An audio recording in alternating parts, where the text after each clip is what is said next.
দিব্যাঙ্গদের মধ্যে যাতে কেউ ভাতা বঞ্চিত না থাকে সেদিকে নজর রয়েছে রাজ্য সরকারের।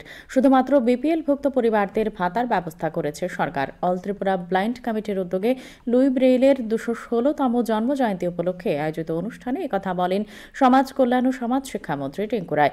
আগরতলা প্রেস ক্লাবে এই উপলক্ষে মনোজ্ঞ সাংস্কৃতিক অনুষ্ঠান ও কৃতি সংবর্ধনার আয়োজন করা হয়। পশ্চিম জেলার জেলা সভাধিপতি বলাই গোস্বামী, ক্রীড়া পর্ষদের সচিব সুকান্ত ঘোষ প্রমুখ উপস্থিত ছিলেন। দুজন কৃতি খেলোয়াড়কে সংবর্ধনা প্রদান করা হয়। পাশাপাশি মাধ্যমিক ও উচ্চ মাধ্যমিকে কৃতীদের সংবর্ধনা প্রদান করা হয়েছে।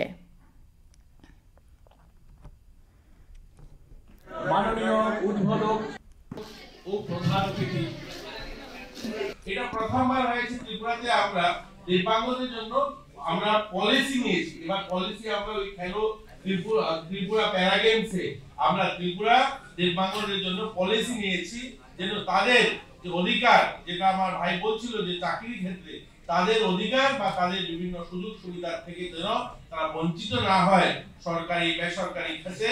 এর জন্য আমরা পলিসি নিয়োগ করেছি, এখানে পলিসি নিয়ে এসেছি আমাদের তাদের জন্য।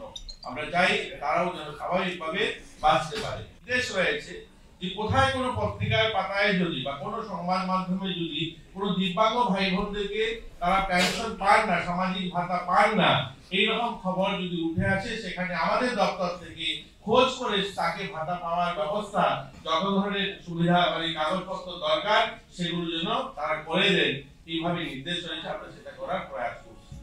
আমি বলছি না সমস্ত সমস্যার সমাধান এটা করলেই হয়ে যাবে, কিন্তু এটা আমাদের প্রয়াস রয়েছে যেন আমাদের ভাই বোনেরা যেন তাদের অসুবিধা না হয়, তারা যেন সেই সরকারি সুযোগটা পায়। আর অনেক সমস্যা রয়েছে, কিন্তু সব সমস্যার সমাধান একসঙ্গে সম্ভব নয়। সরকারি প্রয়াস রয়েছে, সরকার চায় যে সকলকে নিয়ে সবকা সাথ সবকা বিকাশ শুধু বলা নয়, সেটা করে দেখানো।